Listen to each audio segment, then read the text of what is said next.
Hello and আসসালামু আলাইকুম, welcome back again new video.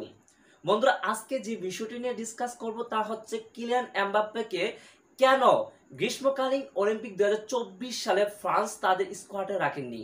France ইতিমধ্যে গ্রীষ্মকালীন অলিম্পিক 2024 সালের ফুটবল খেলার জন্য একটি প্রাথমিক স্কোয়াড ঘোষণা করেছেন, আর সেই স্কোয়াডে জায়গা হয়নি কিলিয়ান এমবাপ্পের।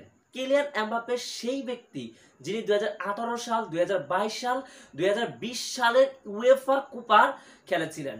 2018 রাশিয়া বিশ্বকাপ এবং 2022 সালের কাতার ফিফা বিশ্বকাপ দুটাতে তিনি ভালো পারফরমেন্স করেছেন এবং পেলের পর দ্বিতীয় ব্যক্তি যিনি ফাইনালে গোল করেছেন। হ্যাঁ, সেই ব্যক্তিকে রাখা হয়নি অলিম্পিক স্কোয়াডে। এটা হয়তো কিলিয়ান এমবাপ্পের জন্য একটা হতাশার কারণ, কারণ এই নিউজটি কেউ ভালোভাবে নিচ্ছে না। কিলিয়ান কিলিয়ান এমবাপ্পে বর্তমান ফুটবল বিশ্বে খুবই জনপ্রিয় একজন ফুটবলার, যার পারফরমেন্স অন্যান্য ফুটবলারদের তুলনায় অনেক বেশি। এমবাপ্পে এই পর্যন্ত প্রায় 13টি শিরোপা জিতেছেন। এর মধ্যে 10টি জিতেছে প্যারিস সান জার্মান হয়ে, আর 2টি জিতেছে ফ্রান্সের হয়ে এবং একটি জিতেছে তিনি মোনাকোর হয়ে।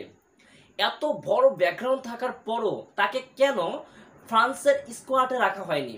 অলিম্পিকে খেলা নিঃসন্দেহে এমবাপ্পের জন্য একটি ড্রিম ছিল। তিনি এই বছর একটি প্রেস কনফারেন্সে বলেছিলেন যে তিনি অলিম্পিক 2024 সালের ফুটবল খেলতে চান।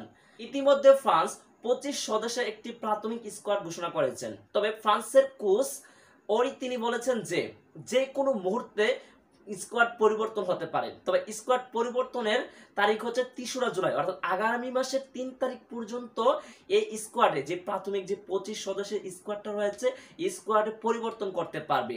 সো এই পর্যন্ত বলা যায় যে প্রাথমিকভাবে স্কোয়াডে না থাকলেও যে কোনো মুহূর্তে কিলিয়ান এমবাপ্পে কিন্তু মূল স্কোয়াডে ঢুকে যেতে পারে।